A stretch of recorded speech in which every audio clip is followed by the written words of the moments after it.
مزید وضاحت کر رہا ہوں کہ یہ زندگی کا جزو لازم ہے،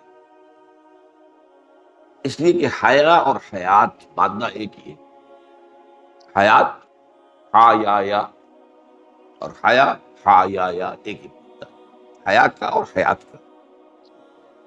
اصل میں جس زمانے میں ہم میڈیکل کی تعلیم حاصل کر رہے تھے، تو جو ہمارا سینٹرل نروس سسٹم ہے، مرکز جو ہے ہمارے اعصاب کا، اس میں برین ہے اور پھر اسپائنل کارڈ ہے، وہ حرام مغز کو جو ریڑھ کی ہڈی میں چل رہا ہے، اور اس میں لیولز ہیں۔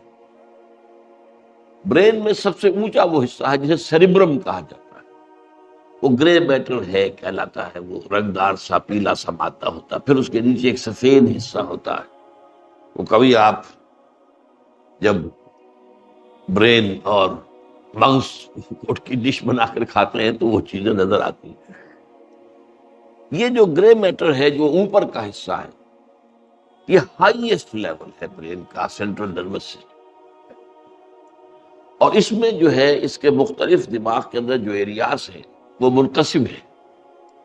دیکھنے کا ایریا ہماری پشت پر ہے، یعنی اصل میں دیکھنا تو ہم تو سمجھتے ہیں کہ آنکھ نے دیکھا، آنکھ دیکھتی ضرور ہے، انٹرپریٹ نہیں کر سکتی، سمجھ نہیں سکتی، اس لیے کہ یہ تو ایک کیمرے کے مانند ہے، اس کے سامنے جو کچھ آیا ہے لینس کے سامنے، اس نے اس کی تصویر اتار دی۔ اب اس تصویر کا سمجھنا، اسے انٹرپریٹ کرنا، اس کو انالائز کرنا، اس سے نتیجے نکالنا، یہ آنکھ کا کام نہیں، آنکھ کر ہی نہیں سکتی۔ اس کے لیے خاص ایریا ہے کہ جو اس گرے میٹر کا جو پچھلا حصہ ہے، وہاں جا کر انٹرپریٹیشن ہوتی ہے۔ یہ کمپیوٹر کا وہ حصہ جو ہے خاص طور پر ویژن کے لیے مخصوص ہے۔ اسی طرح میں آپ کو بتا چکا ہوں کہ اس میں اسپیچ سینٹر سب سے بڑا سینٹر ہے، اس لیے کہ انسان کو دوسرے حیوانات سے ممیز کرنے والی بعض چیزیں شمار کی جاتی ہیں۔ مثلا انسان جو ہے حیوان ناطق ہے، نطق کی صلاحیت اللہ نے اس کو دی ہے، اظہار ما فی الضمیر کر سکتا ہے، دوسرے انسان کی بات سمجھ سکتا ہے۔ تو یہ گویا ایک چیز ہے کہ جو انسان کو حیوانات سے متمیز کرتی ہے۔ لیکن اس کے بھی دو ایریاز، ایک لیفٹ سائڈ پر، ایک رائٹ سائڈ پر، ہائیسٹ۔ ایک ایریا وہ ہے جو کسی اور کے کلام کو سمجھتا ہے، انٹرپریٹ کرتا ہے، نتیجہ نکالتا ہے، اور ایک ایریا وہ ہے کہ جو خود انسان کے اپنے ما فی الضمیر کو واضح کرتا ہے، بیان کرتا ہے۔ تو یہ دونوں حصے جو اسپیچ سینٹر ہیں۔ لیکن جو ہائیسٹ ایریا ہے اس سیریبرم کا، اسے کہتے ہیں فیئر اینڈ شائنس سینٹر، خوف اور حیا، شائنس، یہ دونوں جو ہیں ہائیسٹ فنکشن۔ اچھا، اس کو آپ نوٹ کر لیجیے، حیات کے ساتھ اس کا کیا تعلق ہے؟ اس لیے کہ پریزرویشن آف دی سیلف جو ہے وہ سب سے بڑا موٹیو ہے۔ پریزرویشن آف دی سیلف، اپنے آپ کو بچانا، پھر ہے پریزرویشن آف دی اسپیشیز، اپنی نسل کو برقرار رکھنا۔ اس کے لیے آدمی شادیاں کرتا ہے، جو بھی ہے، ایک کلبے کا بوجھ اٹھاتا ہے، اس کے اندر بوجھ جو ہے برداشت کرتا ہے۔ یہ کیوں؟ یہ اس کے انسٹنکٹس میں ہے، پریزرویشن آف دی اسپیشیز۔ لیکن پریزرویشن آف دی سیلف جو ہائیسٹ ہے، اس کے یہ دو فنکشنز ہیں، شائنس اینڈ فیئر۔ خطرہ ہو تو بچاؤ، بھاگو، شیر آ رہا ہے، بھاگو، دوڑو، فلاں، اب یہ فیئر ہے۔ اسی طریقے سے شائنس، حیا، یہ حیا بھی در حقیقت انسان کے برین کے اور سیریبرم کے ہائیسٹ سینٹر میں شامل۔ اس حیا کے بارے میں یوں نوٹ کر لیجئے، بلکہ اس کو ایک اور حقیقت میں چاہتا ہوں کہ واضح ہو جائے۔ شراب کا پہلا اثر کیا ہو؟ شراب جو ہے وہ رفتہ رفتہ رفتہ رفتہ برین کے لیولز کو جو ہے ناک آؤٹ کرتی ہے، ایک دم سارے برین کو نہیں۔ ابتدائی حصہ جو ہے اس کا، تھوڑا سی شراب آپ نے پی ہے تو یہ فیئر اینڈ شائنس کے سینٹر ختم ہو جاتا۔ نتیجہ کیا نکلتا؟ بولڈنس، جرأت، بہادری۔ اب ایک مقرر جو ہے بڑی عمدہ تقریر کرے گا، ورنہ مقرر کو کیا ہوتا ہے، احساس ہوتا ہے کہ میری تقریر کا کیا اثر لوگ لے رہے ہوں گے، کیا اس کا جو ہے کوئی مذاق اڑا رہا ہوگا دل میں، کچھ اور ہوگا کیا ان کے، یہ جو احساسات رہتے ہیں یہ ایک مقرر کو قدم قدم پر روک. جب یہ شائنس ختم ہوئی، اب آپ اگر بہت بڑا وکیل ہے تو شراب پی کر جو وہ مقدمے کی پیروی کرے گا وہ بغیر شراب کا نہیں کر سکتا. اسی طریقے سے لڑنے میں شراب تھوڑی، زیادہ نہیں. جب زیادہ ہو جائے گی تب تو پھر اور لوور سینٹر میں ڈپریس ہو جائے گا، پھر وہ ڈپریشن جو ہے نیچے چلی جائے گی. لیکن جو پہلا کام ہے یہ فیئر اینڈ شائنس، مقرر اچھی تقریر کرے گا اور شاعر اچھے اشعار کرے گا. سارے کے سارے بڑے شاعر جو ہے وہ شرابی ہوتے تھے، وہ غالب ہو وہ کوئی اور ہو. اقبال بھی ابتدائی دور میں تو شراب پیتے تھے. جگر تو وہ جگر نے خود جو کہا ہے، سب کو مارا جگر کے شیروں نے اور جگر کو شراب نے مارا. تو یہ تو شراب اس کی گھٹی میں تھی. لیکن ایک وقت آیا ہے موت سے پہلے، کافی پہلے تائب ہوئی، اور توبہ کرنے کے بعد پھر جو شاعری انہوں نے کی ہے وہ بڑی نفیس اور بڑی ایک روحانی ڈائمنشن اس میں تھی. بہرحال یہ اس کا موقع نہیں ہے، لیکن یہ کہ غزلیں ان کی جو مشہور ہیں وہ تو وہی ہے جو شراب نوشی کے دور. تو اس لیے مقرر اچھی تقریر کرے گا، وکیل اچھے آرگومنٹ دے گا، شاعر اچھی شاعری کرے گا، اس لیے کہ وہ فیئر، اب آڈینس کا فیئر نہیں رہا اس، اب شائنس نہیں رہی کہ کیا لوگ سمجھیں گے، کیا میری بات پہ ہنس پڑیں گے، کیا کریں گے ہنسے، وہ چلا. تو اس اعتبار سے یہ جو شائنس ہے، حیا، جو حضور نے فرمایا حیا و شعبۃ من الایمان، میں نے آپ کو بتایا کہ در حقیقت یہ حیات کا جزو لازم ہے. انسان اپنی حیات کو بچانے کے لیے بھی، پریزرویشن آف دی سیلف کے لیے بھی، یہ جو میکینزم ہے شائنس اینڈ فیئر ان کا استعمال کرتا ہے. اب یہ جو مادہ ہے یہ اللہ تعالیٰ کی حکمت تخلیق ہے، یہ عورت میں زیادہ رکھا ہے مرد کی نسبت. مرد اپنے جو فنکشن اسے دیے گئے ہیں اس کی روح سے وہ ایکٹیو ہوتا ہے، وہ ایڈوانس کرتا ہے، آگے بڑھتا ہے. عورت گریز کرتی ہے، اور عورت کے نسوانی حسن کا یہ بڑا معاملہ ہے کہ وہ گریز کرے. اگر عورت میں بھی اقدام آ جائے تو پھر وہ عورتیت ختم ہو گئی اس کی، وہ تو بھی مرد ہو گئی. اور بے شمار مرد مار عورتیں آپ کو ملتی ہیں دنیا کے اندر، وہ مرد مار ہوتی ہیں. لیکن اصل عورت جو ہے اس میں شرم، حیا اور اس کے اندر گریز، پیچھے ہٹنا، یہ نہیں کہ اقدام کرے. کوئی بھی معاملہ ہوتا ہے چاہے وہ عام طور پر جس کو ہم کہتے ہیں وہ عشق مجازی جو ہے، اس میں بھی اقدام مرد کی طرف سے ہوتا ہے، مرد طالب ہوتا ہے اور عورت کو یا کہ مطلوب کے درجے پر. تو یہ مادہ اللہ تعالیٰ نے عورتوں کے اندر زیادہ رکھا ہے، اور یہ سب سے بڑا زیور ہے. عورت کے نسوانی حسن کا سب سے بڑا جو ہے حصہ یہ ہے. چنانچہ سورہ قصص میں جو نقشہ کھینچا گیا ہے، حضرت موسیٰ علیہ السلام جب وہ مصر سے چل کر اور مدین تک پہنچ گئے، پورا صحرا سینا کراس کیا، کوئی سواری کیا کوئی شے تھی نہیں، اور سانپوں بھرا جو ہے یہ صحرا تھا. اسی لیے ان کے بھائی نے، بھائی وہ کہلاتا تھا جو اس وقت فرعون تھا. وہ بھائی اس لیے تھا کہ جو پرانا فرعون تھا جو بھی زندہ تھا لیکن اس نے ایبڈیکیٹ کر دیا تھا، اپنا تخت جو ہے اپنے بیٹے کے حوالے کر دیا، وہ زندہ تھا. اس کے زمانے میں حضرت موسیٰ علیہ السلام کو گود لے لیا گیا کہ اس لیے کہ وہ بے اولاد تھا.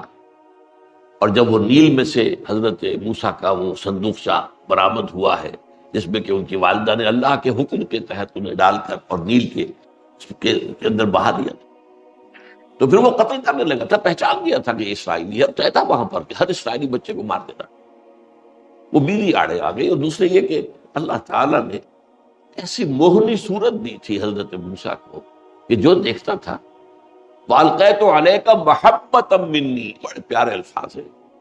یہ سورہ طہ میں آئے، اے موسیٰ ہم نے تمہارے اوپر اپنی محبت کا ایک پرتو ڈال دیا کہ اس کو دیکھ کر، وہ موہنی صورت دیکھ کر.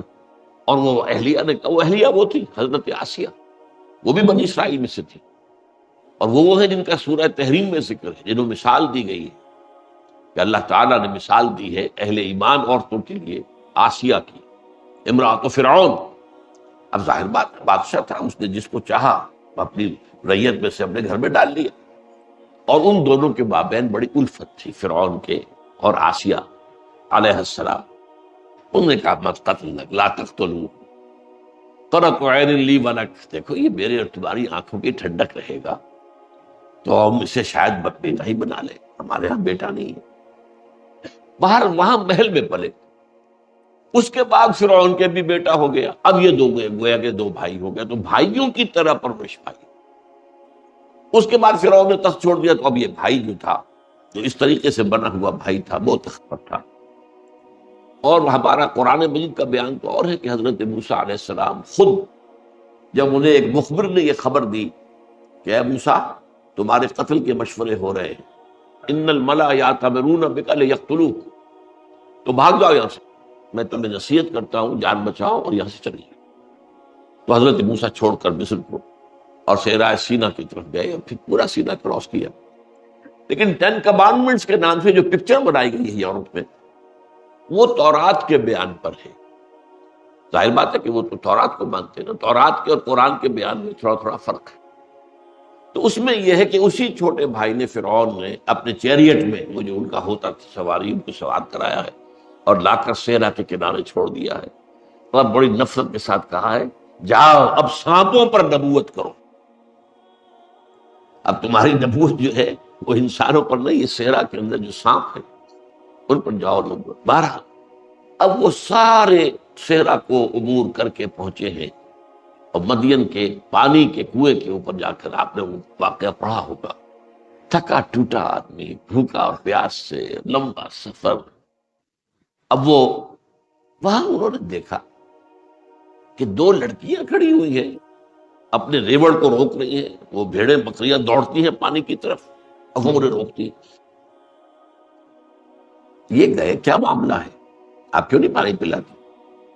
ان کا کہ ہمارے والد بوڑھے ہیں اور یہ جو چرواہے ہیں یہ سخت دل ہیں، یہ ہمیں روکتے ہیں، تو جب تک یہ اپنی بھیڑوں کو اپنے ریوڑوں کو پانی پلا کر نہ چلے جائیں ہم نہیں پلا سکتے.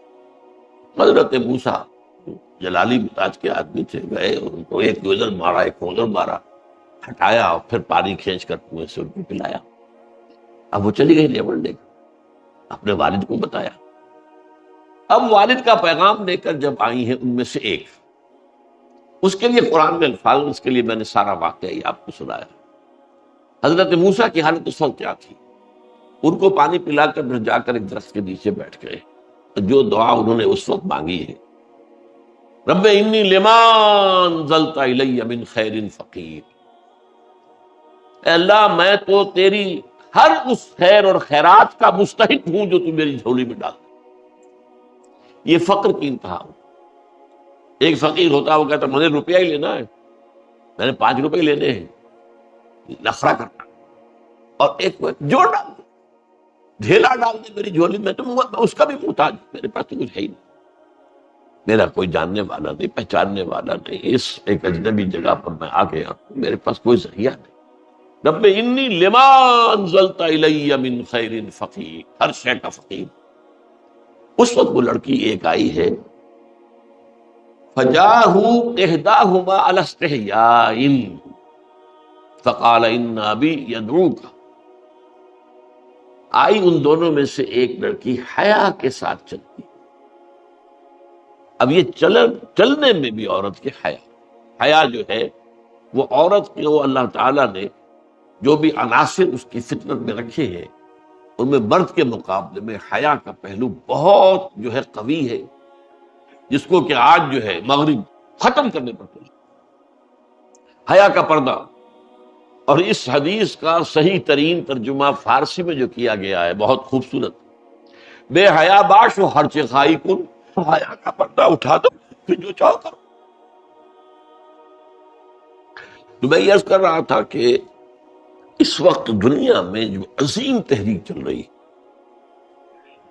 جس کو اس قدر حسین نام دیا گیا ہے سوشل انجینئرنگ پروگرام، سوسائٹی کی کوئی تعمیر نو کرنی، اس کا بنیادی نقطہ یہ ہے کہ حیا ختم. عورت میں سے اس جز کو نکال کے باہر. اور یہ معاملہ کوئی بہت پرانا نہیں ہے، 100 سوا 100 سال سے زیادہ اس کی تاریخ نہیں۔ کبھی زمانہ تھا میں کوئی انگلش پکچر دیکھ لیا کرتا تھا، اور اب بھی کبھی اس کو ٹی وی کے چینلز کو گھماتے ہوئے کہیں کوئی نظر پڑ جاتی ہے، جو پرانی پکچرز ہوتی ہے آپ امریکہ کی، یورپ کی، مکمل لباس عورت کا پورا، گردن سے لے کے اور ٹخنے تک، ہاتھوں، یہ سوائے وہی جو قرآن مجید میں آیا چہرے کی ٹکیا، اور سر پر ان کے یقیناً جو ہے سکارف، یہ ان کا لباس تھا مکمل۔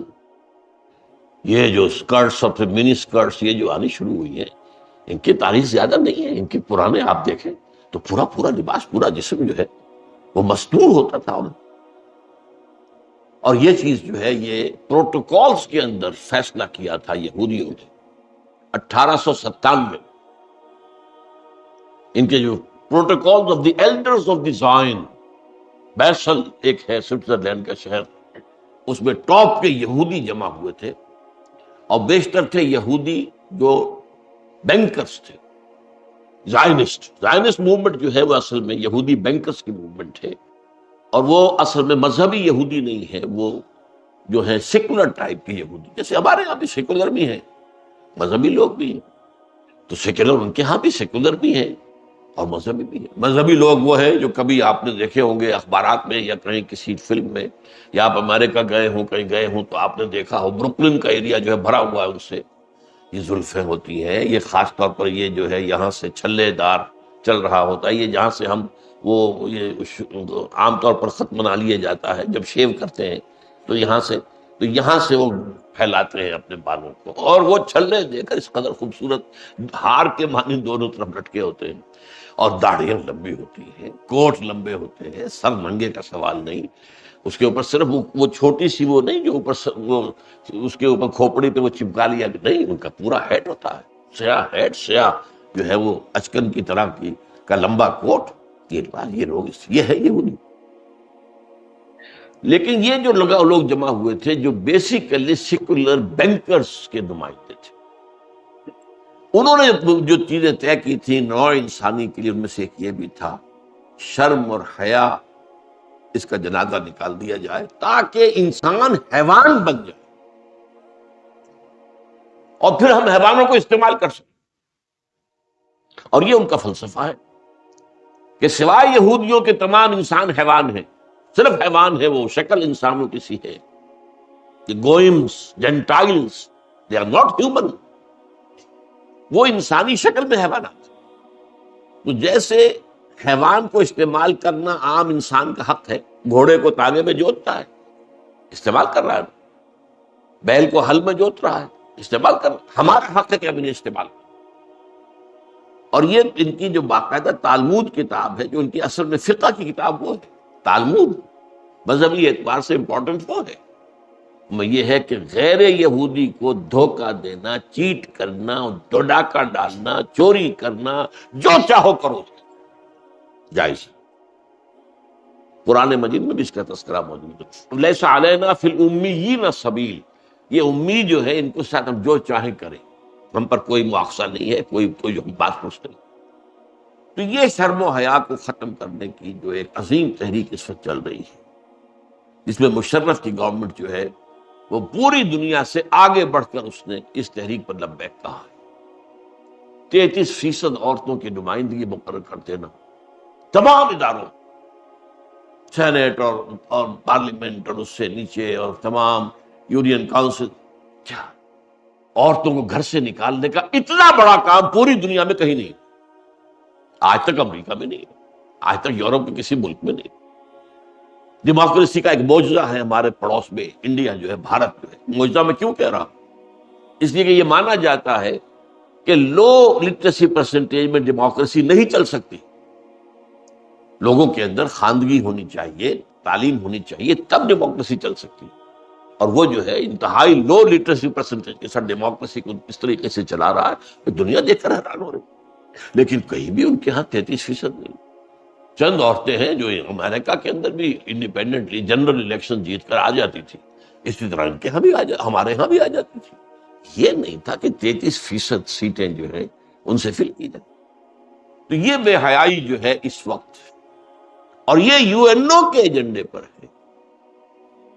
اس کے لیے پہلی کانفرنس ہوئی تھی قاہرہ میں، کائرو کانفرنس، 5 سال کے بعد ہوئی بیجنگ کانفرنس، اور پھر بیجنگ +5 کانفرنس ہوئی، یہ ہوئی یونائٹڈ نیشن اسمبلی کے اندر، اور وہاں طے ہوا ہے، وہ میں پہلے بیان کر چکا ہوں۔ تو حیا جو عورت کا سب سے بڑا زیور ہے، اسے ختم کرنے پر اس وقت مغرب کا معاشرہ اور یہ ساری طاقت جو ہے مغرب کی وہ لگی ہوئی ہے، اس لیے ان کے ہاں تو ختم ہو چکی، بے حیائی انتہا کو پہنچ چکی۔ لیکن یہ کہ وہ چاہتے ہیں، میں کہا کرتا ہوں جیسے کسی اگر بلی کی دم کٹ جائے تو وہ تو یہی چاہے گی کہ سب بلیوں کی دم کٹ جائے، ورنہ یہ کہ وہ تو نکو بنی رہے گی تمام بلیوں کے اندر۔ تو وہ پوری نوع انسانی کو، اور ایجنڈا وہی ہے، پروٹوکالز، اصل ایجنڈا یہودیوں کا، جس کے اعلی کار اس وقت یہودی نہیں یعنی عیسائی بن گئے ہیں، اور عیسائیوں میں سے بھی خاص طور پر وائٹ اینگلو سیکسنز جو ہے، وائٹ اینگلو سیکسن پروٹیسٹنٹس، یہ ویسٹ کا لفظ میں نے بہت عرصے پہلے آپ کو انٹروڈیوس کرایا تھا۔ ویسٹ تو کہتے ہیں بھیڑ کو جو کاٹ جاتی ہے تو سوج جاتا ہے چہرہ، ویسٹ، لیکن یہ وائٹ اینگلو سیکسن پروٹیسٹنٹس، جو عیسائیوں میں پروٹیسٹنٹ فرقے کے اندر پھر ایک ٹاپ کے اوپر ایونجلسٹ ایک کلاس ہے، وہ ہے جو اصل اعلی کار ہے، ان کو نیو کونس بھی آج کل کہا جا رہا ہے، اخبارات میں آپ پڑھتے ہوں گے، یہ اسرائیل کے سب سے بڑے سپورٹر، اور وہ پروٹوکالز جو ہیں ان کے پروگرام کو پورا کرنے میں سب سے بڑے اعلی کار۔ اسی کا ایک حصہ جو ہے وہ میں آپ کو اور بتا دیتا ہوں۔ آج کل یہ سوچ عام ہو گئی ہے، اور یہ بھی مغرب کے اثر کہتے ہیں، بچوں پہ کوئی روک ٹوک نہ لگاؤ، یہ ان کی ڈیولپمنٹ میں ہیمپر کرتا ہے، رکاوٹ بنتا ہے۔ Let them do what they are doing. حماقت، بچوں کی تعلیم، بچوں کی تہذیب، ربو بنیکم علموہم حذبوا فتیاتکم فالعلم خیر قوامی، انہیں مہذب بناؤ، انہیں ادب سکھاؤ۔ حضور کی تعلیم اس کے برعکس ہے، اپنی چھڑی کو کبھی اٹھا کر نہ رکھ دینا، اولاد کو سیدھا رکھنے کے لیے آپ کو استعمال کرنا ہے، محبت بھی بھرپور دو، لیکن یہ کہ ساتھ ہی وہ جو ہمارے یہاں ایک کہاوت ہے کہ کھلاؤ تو چوری چور کے اور دیکھو گھور کے، بچوں کے اوپر جب تک کہ ایک بڑوں کا ایک روب نہ ہو، بڑوں کا خوف نہ ہو، حیا نہ ہو، میرے یہ کیا کہہ دیں گے، والد کیا کہہ دیں گے، تو وہ صحیح ہیومن ڈیولپمنٹ ہمارے نزدیک نہیں ہوتی۔ وہ بچے جنہیں آپ جری بنا دیتے ہیں، بے شرم بنا دیتے ہیں، بے حیا بنا دیتے ہیں، بے ادب بنا دیتے ہیں، وہ پھر خود آپ کے سینے پر جو ہے وہ منہ ڈلیں گے، آپ کی اپنی جو ہے بڑھاپے کے اندر سہانے روح بنیں گے، ان کے اندر کہاں سے وہ آداب آ جائیں گے، اور کہاں سے وہ جو تہذیب آ جائے گی کہ جو بچپن میں اگر ان نہ سکھائی گئی۔ اسی طرح نماز کا معاملہ ہے کہ فلاں عمر سے نماز کی تلقین شروع کر دو، اور اس عمر کے بعد غالباً 9 برس ہے کہ اس کے بعد اگر بچہ نماز نہیں پڑھتا تو 12 اس کا۔ تو نبوت کی تعلیم اس کے بالکل برعکس۔ یہ جدید جو ہے چلڈرن سائیکالوجی، اس کی بڑی حماقتوں میں سے ایک حماقت ہے کہ بچوں کو روک ٹوک کرنے سے ان کے اندر جو آزاد شخصیت کے پروان چڑھنے کا امکان ہوتا ہے، انڈیپینڈنٹ پرسنالٹی، وہ ان میں کم ہو جاتی ہے، تو انہیں روکو ٹوکو نہیں، جو چاہے کر۔ بہرحال یہ حدیث جو ہے جیسا کہ میں نے عرض کیا، ویسے تو بہت ہی سادہ حدیث ہے، بہت سادہ حدیث ہے، الحیاء شعبۃ من الایمان، یہ تو سبھی کو یاد ہوگی، اور حضور نے فرمایا یہ تمام انبیاء کرام کی دعوتوں کے اندر موجود تھا۔ ان مما ادرک الناس من کلام النبوۃ الاولی، اس میں سے یہ بات بھی ہے جو لوگوں تک پہنچی ہے، لوگوں نے پائی ہے، اذا لم تستحی فافعل ما شئت، جب تم نے حیا کا پردہ اٹھا لیا تو کرو جو چاہو۔ اس لیے کہ یہی تو بیریئر تھا، یہی تو روک ٹوک کی بات تھی، جس کو میں نے بتایا آپ کو کہ فارسی میں اس کا بہترین ترجمہ ہے، بے حیا باش شوہر کے خائی کن، ایک دفعہ ذرا حیا کا پردہ اٹھا دو پھر جو چاہو۔ اب ابھی کچھ وقت ہے تو اگلی حدیث کی طرف بھی چلتے ہیں۔ عن ابن عمرو وقیل ابی عمرہ سفیان بن عبد اللہ رضی اللہ عنہ، حضرت ابو عمرو یا ان کے بارے میں کہا بھی گیا ہے کہ ابو عمرہ ابن عبد اللہ رضی اللہ تعالیٰ عنہ سے روایت ہے، قال، انہوں نے فرمایا کہ انہوں نے کہا، قلت، میں نے حضور سے کہا صلی اللہ علیہ وسلم، یا رسول اللہ ہے قل لی فی الاسلام قولا لا اسأل عنہ احدا غیرک، اے اللہ کے رسول مجھ سے تو اسلام کے بارے میں ایک بات ایسی کہیے کہ پھر مجھے کسی سے کچھ اور پوچھنے کی ضرورت ہی نہ رہے. کہ دونوں ترجمے ہو سکتے ہیں کہ پھر میں نہیں پوچھوں گا کسی سے کچھ اور، کہ میں اس کی ترجمانی اس طرح کر رہا ہوں کہ پھر مجھے ایسی جامع بات بتا دیجئے ایک، قل لی فی الاسلام قولا، کہ پھر مجھے کسی اور سے کچھ پوچھنے کی ضرورت ہی نہیں. حضور نے فرمایا قال صلی اللہ علیہ وسلم قل آمنت باللہ فاستقم، رواہ مسلم.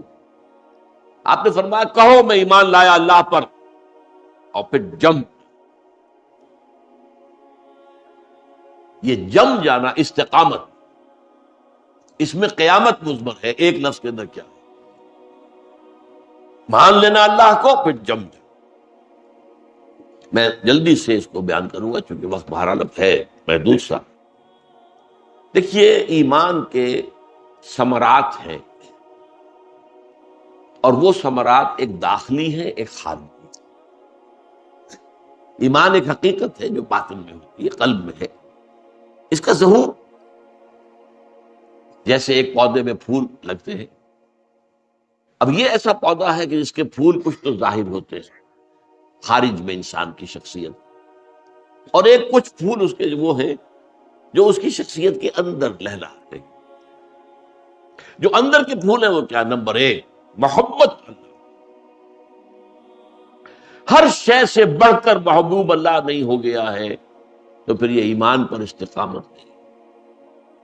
والذین آمنوا اشد حبا، اشد حبا. اسی محبت خداوندی کے تابع پھر محبت رسول آتی ہے، اور پھر محبت جہاد فی سبیل اللہ، جو سورہ توبہ کی آیت نمبر 24 میں یہ ترتیب آئی ہے.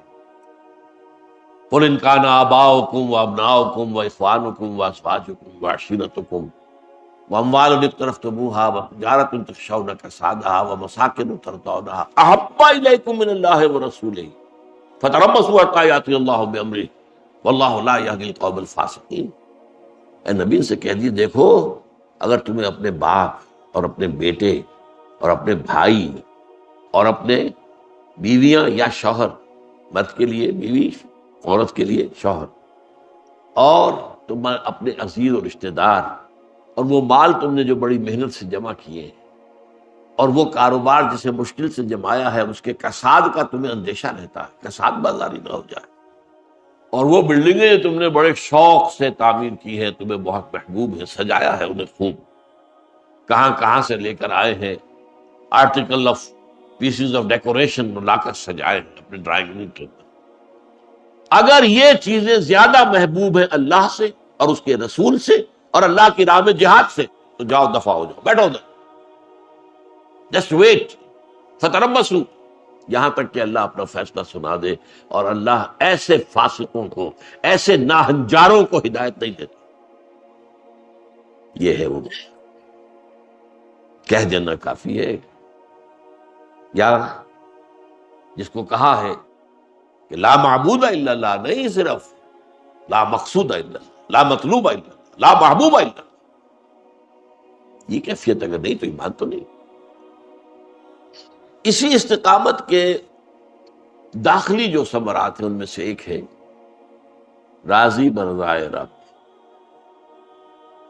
جو رب کی طرف سے آ رہا ہے اس پر کوئی شکوہ زبان پر. ایک ہے ریفلیکس ایکشن، کسی چیونٹی نے یہاں کاٹا ہے تو آپ کا ہاتھ ایک دم ہل گیا، اس میں آپ کے ارادے کو کوئی دخل ہی نہیں ہوتا، ریفلیکس ایکشن، بے اختیاری عمل. حضرت ابراہیم جو آپ کے چھوٹے سے ننھے سے بچے تھے، دم توڑ رہے تھے، تو حضور کی آنکھ میں بھی آنسو آ گئے تھے، اور صحابہ نے کہا حضور آپ اور آپ کی آنکھ میں آنسو؟ فرمایا یہ تو وہ رحمت ہے جو اللہ نے دلوں میں رکھی ہے، باقی ہم کہتے وہی ہیں جو اللہ کو پسند ہے، ہم اس پر راضی. تو ایک ریفلیکس ایکشن کے درجے میں تو کوئی ایک ری ایکشن ہو جائے، کوئی آنسو آ جائے، کوئی اور بات ہو جائے وہ اور ہے، لیکن یہ کہ کوئی مستقل شکایت اللہ سے، ایمان کی نفی ہو جائے گی. یہ حدیث ہم پڑھ چکے ہیں. جو آتا ہے اللہ کے اذن سے آتا ہے. اس کائنات کے اندر پتا نہیں ہل سکتا جب تک کہ اللہ کا اذن نہ ہو. وَهُوَ رَبُّنَا قُلْ لَن يُصِيبَنَا إِلَّا مَا كَتَبَ اللَّهُ لَنَا وَهُوَ مَوْلَانَا. تم کیا ڈرا رہے ہو منافقوں ہمیں؟ تم ڈرا رہے رومیوں سے، رومیوں کی فوج سے، موسم سے، اس کی گرمی سے. کس چیز سے ڈرا رہے؟ ہم پر کوئی مصیبت نہیں آ سکتی سوائے اس کے جو ہمارے رب نے نہ لکھ دی ہو. وہ تو ہمارا مولا ہے، اس کی طرف سے جو آئے. نہ شبد نصیب دشمن کے شبد ہلاک تیغت سر دوستاں سلامت کی تو خنجر آزمائی. اے اللہ تیری طرف سے جو آئے. سر تسلیم خم ہے جو مزاج یاد میں. اس کو اکبر الہبادی نے بہت خوبصورت انداز میں کہا ہے. رضائے حق پہ راضی رہ. یہ حرف آرزو کیسا؟ یہ ہو جائے، یوں ہو جائے، یوں. تم کون ہو؟ Who are you؟ رضائے حق پہ راضی رہ، یہ حرف آرزو کیسا؟ خدا خالق، خدا مالک، خدا کا حکم، تو کیسا؟ Who are you؟ خدا خالق، خدا مالک، خدا کا حکم، تو کیسا؟ یہ جو ہے انسان کو نجات دلاتا ہے. تفصیل سے میں بیان کر چکا ہوں. یہ کیوں ہو گیا، یہ کیسے ہو گیا، یہ نہیں ہونا چاہیے تھا، پیچو تاپ کھا رہے، غصہ آ رہا ہے، اس نے کر دیا، اس نے کام میرا بگاڑ دیا. یہ ساری چیزیں ختم ہو جاتی. جو آیا اللہ کے حکم سے آیا.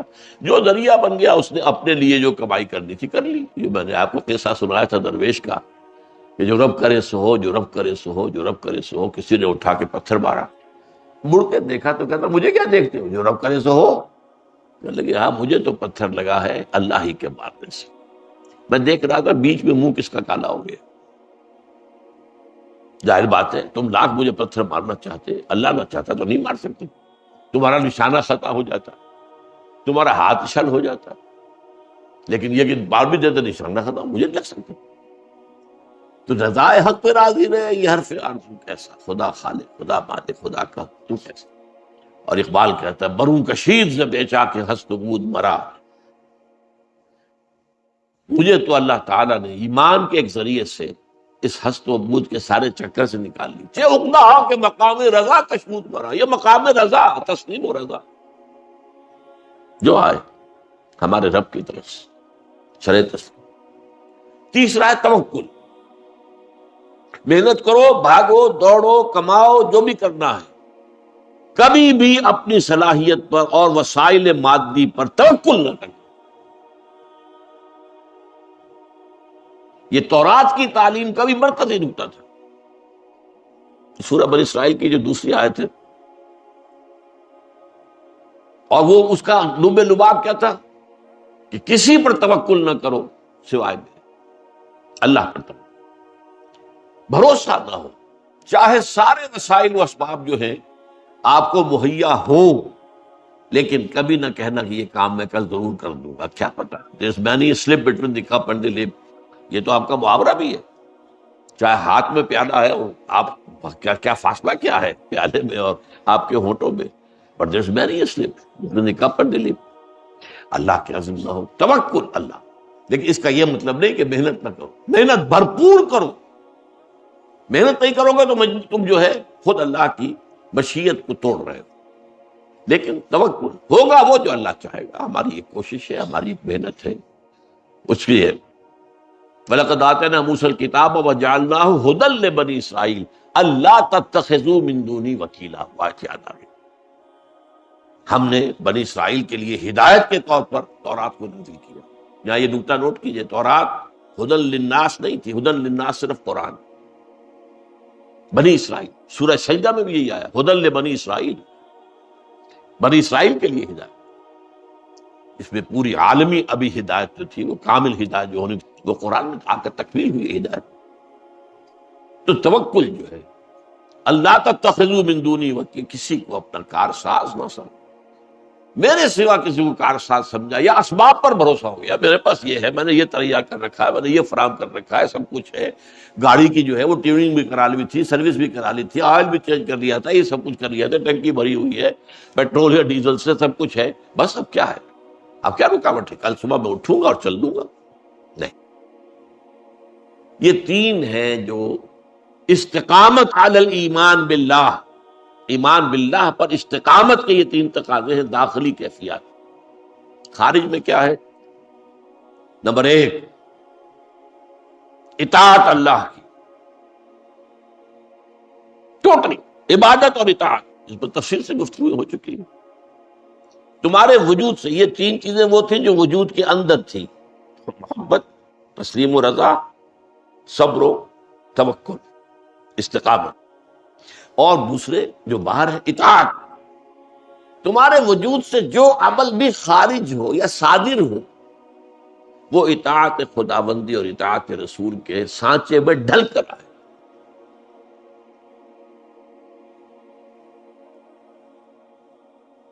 فانی تیرے عمل ہمتن جب ہی صحیح، بڑا پیارا شعر ہے، شعر ہونے کے اعتبار سے سانچے میں اختیار کے ڈھالے ہوئے تو ہے۔ یہ ان لوگوں کا قول ہے کہ جو سمجھتے ہیں کہ انسان مجبور محض سے، اس کی کوئی آزادی نہیں ہے، جن کو جبریہ کہا جاتا ہے۔ یہ ہمارے ہاں اسلاف میں رہا ہے ایک مسلک۔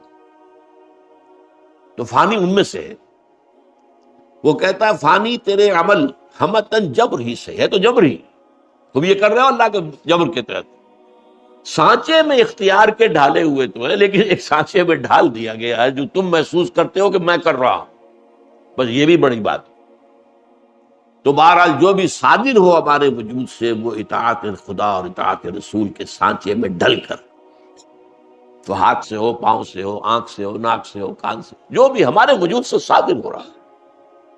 اور نمبر دو، جہاد و انفاق فی سبیل اللہ، اللہ کے ساتھ استقامت اور اللہ کے باغیوں سے دوستی، اللہ پر ایمان اور اس میں استقامت، اور اللہ کے غداروں کی جو ہے غلامی پر راضی ہو جانا۔ کہاں ایمان، کہاں؟ یہ تو ایمان کے منافی ہے۔ مومن تو اگر باغی نہیں ہے باطل سے تو مومن کہاں ہوا؟ یہ تو سورہ بقرہ میں جو آیا ہے وَمَن يَكْفُرْ بِالطَّاغُوتِ وَيُؤْمِن بِاللَّهِ فَقَدِ اسْتَمْسَكَ بِالْعُرْوَةِ الْوُثْقَىٰ۔ طاغوت کا کفر پہلے ہے، ایمان باللہ بعد میں۔ پہلے طاغوت کا کفر کرو اور پھر ایمان باللہ، تب کوئی مانی ہے۔ اور طاغوت سے وفاداری، طاغوت کے ساتھ دوستیاں، جو اللہ کے سرکش ہے۔ ایک حدیث میں آیا ہے اذا مدح الفاسق، جب کسی فاسق اور فاجر شخص کی مدح کی جاتی ہے، غضب اللہ تعالی واہتز لہ العرش، اللہ تعالیٰ اتنے غضبناک ہوتے ہیں کہ عرش کانپنے لگتا ہے۔ یہ میرا بندہ ہونے کا مدعی اور ایک فاسق و فاجر کی تعریف کر رہا، یہ اسپاسنامہ پیش کر رہا ہے، لمبا چوڑا اسپاسنامہ پیش فرما رہا ہے۔